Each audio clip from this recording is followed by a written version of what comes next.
udah mah jurnalnya palsu, penulisan karya ilmiahnya palsu, dapat ijazah palsu juga. Mau jadi PNS bayar 350 juta. Nipu kan? Nipu. Kemudian mau jadi polisi cukup 1,1 M. Nipu juga, jual sawah gak apa-apa. Misalkan kasus-kasus seperti itu banyak. Aduh, saya mah kecil-kecilan aja lah. Saya mau jadi guru. Nah, jadi guru dapat sertifikasi apa-apa juga banyak yang nipunya gitu. Satu-satunya kesimpulan dalam hal ini adalah DPR dipenuhi oleh koruptor.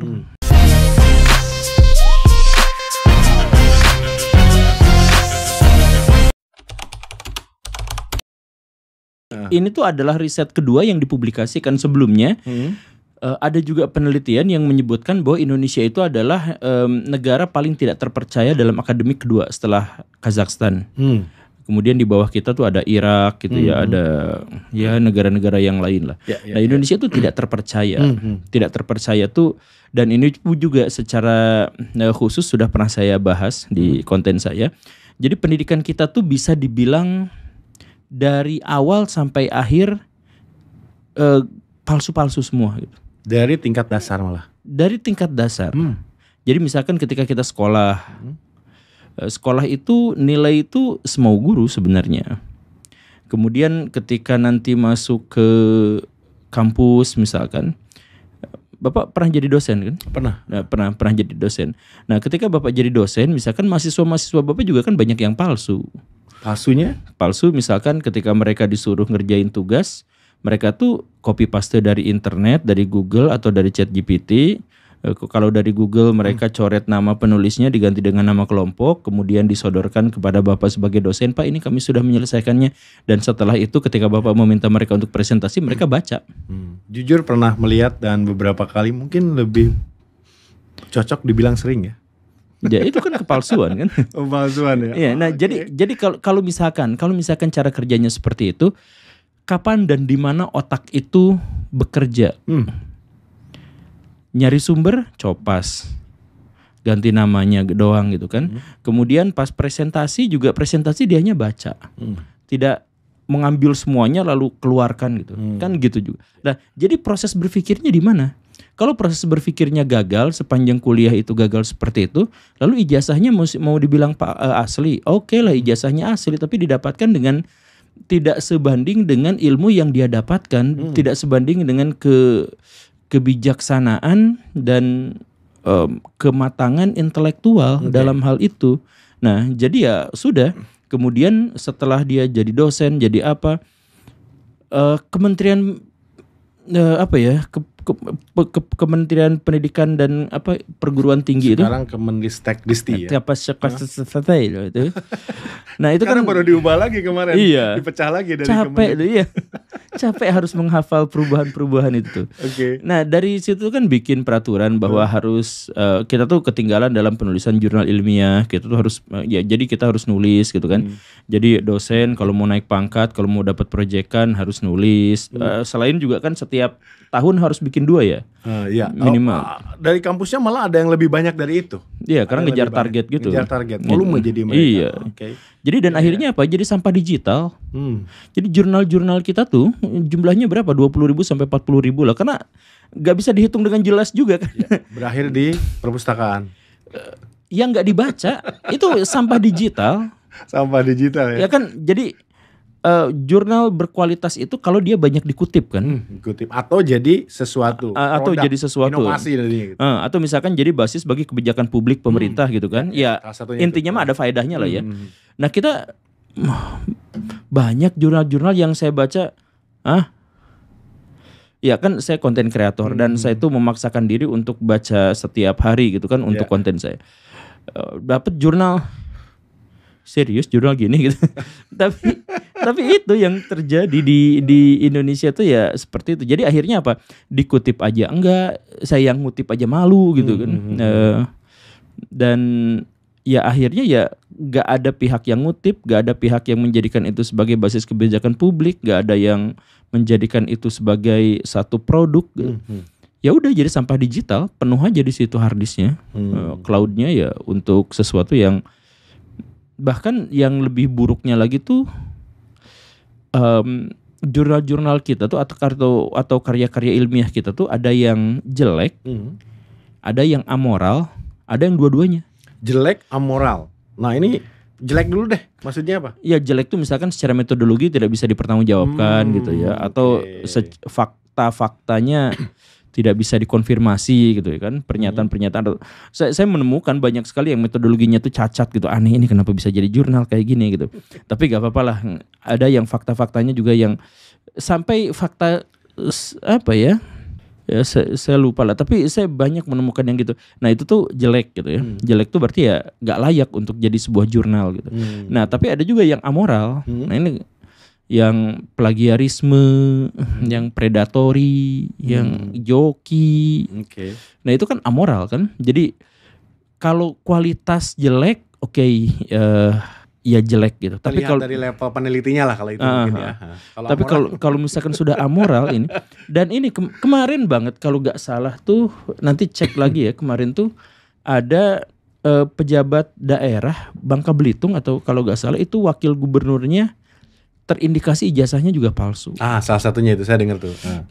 Jadi udah mah jurnalnya palsu, penulisan karya ilmiahnya palsu, dapat ijazah palsu juga. Palsu juga. Maksudnya? Ijazah yang mana nih ya? Oke. Ya saya kan dulu juga saya sering mengatakan coba cek silahkan di Google sekarang. Nah, Akang punya tim di sini, silahkan cek googling sekarang jasa ijazah.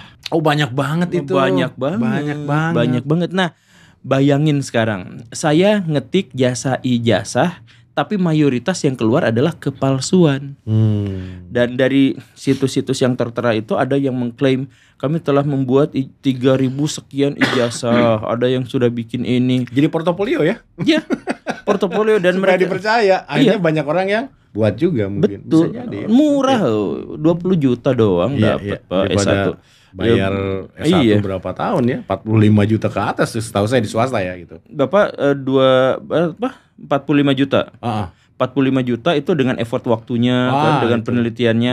Nah, kalau Bapak S2 beli di sana itu kisaran 30 aja, Pak. 30 sampai 35 juta. Kita tetap bisa bekerja, nggak harus kuliah gitu ya maksudnya. Dan kenikmatannya di sana itu IPK bisa bebas pilih, Pak. IPK-nya bisa pilih. Bebas pilih. Kampusnya bebas pilih, Pak. Kampus bebas pilih. Kemudian kampus abal-abal kali. Enggak. Atau kampus yang itu disebutkan di situ UI, ITB, IPB, silahkan pilih. Iya.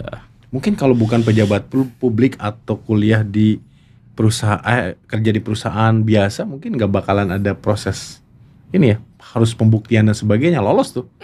Ya, enggak, itu ijazahnya ijazahnya asli tapi nggak resmi. Nggak resmi. Kalau ditunjukin mungkin seperti yang kemarin.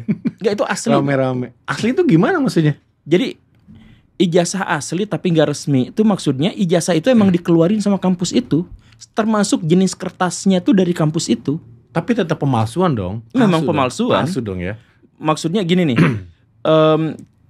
Kita sebut yang dimaksud dengan asli itu kertasnya asli, tintanya asli, capnya, terus ada emblemnya gitu, itu semuanya asli. Berarti ada oknum ada di orang dalamnya. Di situ. Kecuali dipermasalahkan seperti kemarin ya, mana teman kuliahnya, gitu ya. Mana skripsi. Enggak berani bilang. Itu saya heran panjang amat sih isunya. Gitu sampai sekarang itu masih ada lagi yang lain ya. Bahkan ada profesor baru tuh yang yang baru menyampaikan juga testimoninya, tapi isunya di ban seperti apa. Oh ternyata itu ya. Ada oknum berarti di dalamnya. Jadi sampai seperti itu. Jadi saya mohon maaf kalau Pak Jokowi itu dituding bikin ijazahnya itu di Pramuka, apa itu namanya? Ya di situlah, di Pasar Pramuka atau apa gitu. Ya terlepas itu benar atau salah, bahwa pembuat ijazah palsu di Indonesia itu memang banyak sekali. Jadi kita gak bisa maju karena kita tuh banyak penipu. Jadi kan ini tuh Pak, masalah penipuan di Indonesia itu menjadi awal mula dari keruntuhan sebuah bangsa. Jadi pikiran sederhananya tuh gini Pak. Saya sebagai pribadi pengen dapat duit. Gimana caranya? Kerja. Misalkan saya harus beternak lele. Tapi untuk bekerja saya harus tahu. Maka saya harus baca. buku peternakan lele, cara praktis membesarkan lele segede Godzilla misalkan begitu. Misalkan ya. Nah akhirnya apa? Saya baca buku dan kemudian saya beternak di situ. Diterapkan di sana. Jadi akhirnya apa? Saya mandiri secara finansial dan saya mandiri secara intelektual. Jadi dapat duit iya, baca buku dapat pengetahuan iya. Itu normal di negara-negara yang sudah mapan dan sudah maju. Nah kalau di Indonesia saya butuh duit apa? Bekerja. Bagaimana cara bekerja? Ya nipu. Jadi kalau di sana tuh baca, kita tuh nipu. Mau jadi PNS, bayar 350 juta. Nipu kan? Nipu. Kemudian mau jadi polisi, cukup 1,1 M. Nipu juga, jual sawah gak apa-apa. Misalkan kasus-kasus seperti itu banyak. Aduh saya mah kecil-kecilan aja lah, saya mau jadi guru. Nah jadi guru dapat sertifikasi apa-apa juga banyak yang nipunya gitu. Nah jadi ya terus tadi saya ya udah saya pengen jadi dosen aja biar gajinya gede. Oh kalau jadi dosen tuh harus punya karya ilmiah, harus lulus S2, S3, harus gini. Ya semuanya juga ijazah palsu. Jenjang akademik jadi, sampai profesor ya, malah gitu ya. Iya betul. Jadi akhirnya finansial kita nggak naik prosesnya, intelektual juga prosesnya nggak naik, tapi kita mendapatkan itu. Nah akhirnya negara kita tuh negara yang tidak bisa menyelesaikan masalah-masalahnya. Banyak di antara masalah-masalah di Indonesia tuh yang sebenarnya cara menyelesaikannya tuh praktis dan bisa selesai loh. Banyak Pak. Misalkan korupsi, itu praktis cara menyelesaikannya tuh. Karena bukti-buktinya itu sudah tidak usah dicari. Tidak usah dicari. Korupsi di Indonesia itu ada di level, saking banyaknya, ada di level buktinya nggak usah dicari. Nah, ya sederhananya misalkan beginilah Pak. Di Indonesia itu ada AMDAL, ada yang semacam itu ya. Dan di situ tuh ada pemetaan. Ini daerah yang boleh jadi pemukiman, ini daerah yang tidak boleh, ini zona kuning, ini zona yang sama sekali tidak boleh karena ini daerah resapan air. Ada petanya kan? Ada. Nah kita lihat di peta itu ternyata ada hotel, ada villa, ada tempat bermain dan sebagainya. Itu kelihatan banget Pak. Masa di perbukitan di sebuah tebing ada hotel segede gaban 10 lantai gitu. Itu kan udah jelas itu nyogok Pak. Tapi ketika itu dilaporkan misalkan ke gubernur, Pak itu kenapa ada hotel di situ padahal ini di sini kan hijau. Wah jelas ini korupsi, kita harus berantas korupsi itu. Ayo kita rapat di hotel itu. Jadi rapatnya di hotel itu. Iya kan? 70% rapat DPR kita itu di hotel mewah Pak. Di hotel-hotel itu untuk apa? Untuk memberantas korupsi, untuk melakukan efisiensi kita harus rapat di hotel mewah. Nah itu ironinya di Indonesia itu kan seperti itu. Nah jadi itu kan praktis sebenarnya. Cuman karena kita tuh gak mau, karena kita tuh hidup dari orang-orang yang banyak nipu gitu, dan banyak penipu itu diantaranya adalah masuk ke wilayah-wilayah sensitif dan elit di Indonesia. Ya kita menjadi kesulitan untuk bisa menyelesaikan masalah-masalah itu. Masalah yang sederhananya misalkan dalam kasus penegakan hukum. Penegakan hukum di Indonesia itu sulit karena orang-orang yang punya duit itu biasanya bisa merekayasa hukum. Dengan apa mereka bisa merekayasa hukum? Dengan duit.